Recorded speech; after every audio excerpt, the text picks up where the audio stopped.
Rules পরিবর্তন হওয়ার পরে অনেকেই প্রশ্ন করেছেন যে এখন কি কেয়ার ভিসাতে সুইচ করা সম্ভব কিনা। এই প্রশ্নগুলো তারাই করছেন যারা এখন বর্তমানে পিএসডব্লিউতে আছেন বা স্টুডেন্ট ভিসা এসেছিলেন, কোর্স শেষ করে কেয়ার ভিসাতে সুইচ করার চিন্তা করছেন, বা অন্য যে কোনো ভিসা স্ট্যাটাসে আছেন, অ্যাসাইলাম পেন্ডিং, বা বা আপনার অন্য কোনো ডিপেন্ডেন্ট ভিসাতে আছেন, কেয়ার ভিসাতে সুইচ করতে চাচ্ছেন। তারাই আমাকে প্রশ্ন করেছেন যে এখন কি নতুন করে কেয়ার ভিসাতে সুইচ করা সম্ভব কিনা। উত্তর হচ্ছে ইয়েস, কেয়ার ভিসাতে সুইচ করা সম্ভব, কিন্তু যেই শর্তটি আপনার পূরণ করতে হবে, যেই কন্ডিশনটি আপনার মিট করতে হবে, সেটা হচ্ছে যে যেই কেয়ার হোমে আপনি সুইচ করবেন সেই কেয়ার হোমে আপনার কস ইস্যু করার আগে 3 মাস কাজ করতে হবে।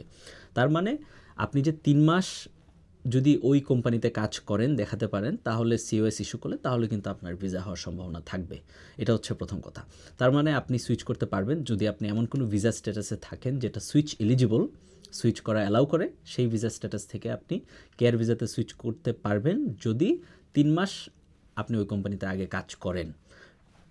বোঝা খুবই সহজ। এখানে অনেকে অনেক ধরনের প্রশ্ন করছেন, বাট ইটস ভেরি সিম্পল যে আপনি যদি কোনো কোম্পানিতে 3 মাস কাজ করেন এবং এমন কোনো স্ট্যাটাসে থাকেন যে স্ট্যাটাস থেকে কেয়ার ভিসাতে সুইচ করা এলিজিবল, তাহলে কিন্তু আপনি কেয়ার ভিসাতে সুইচ করতে পারবেন।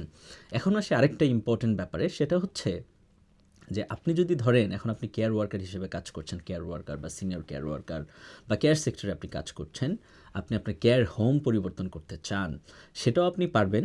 সেক্ষেত্রে অবশ্যই আপনার এটার ডেডলাইন হচ্ছে, এটা করার ডেডলাইন হচ্ছে 22 জুলাই, 22 জুলাই 2028। তার মানে এই এই মাসের 22 তারিখ থেকে আগামী 3 বছর 22 জুলাই 2028 পর্যন্ত আপনারা কিন্তু আপনার কেয়ার হোমও কিন্তু চেঞ্জ করতে পারবেন, সুইচ করতে পারবেন, পরিবর্তন করতে পারবেন।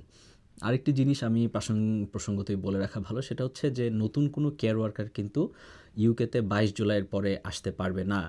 সো আমি আবারও বলবো, যারা দর্শকরা দেখছেন বা যারা আমার ভিডিও ফলো করে থাকেন, আমি বলবো যে 22 জুলাইয়ের পরে কখনোই কেয়ার হোম বা কোনো কেয়ার ওয়ার্কার ভিসাতে এসে প্রতারিত হবেন না, কারণ ইউকে কিন্তু এই স্কিমটি পুরোপুরি বন্ধ করে দিয়েছে 22 জুলাইয়ের পর। নো মোর ওভারসিজ রিক্রুটমেন্ট, দেশের বাইরে থেকে, ইউকের বাইরে থেকে কোনো কেয়ার ওয়ার্কারকে ইউকে রিক্রুট করবে না, ভিসাও হবে না। এই বিষয়গুলো আপনারা মাথায় রাখবেন। কারো কোনো যদি প্রশ্ন থাকে, তারপরেও যদি কারো বুঝতে সমস্যা থাকে, কোনো কনফিউশন থাকে, অবশ্যই কমেন্টে জানাবেন। আমি বা আমার টিমের কেউ অ্যান্সার দেওয়ার চেষ্টা করব। ধন্যবাদ।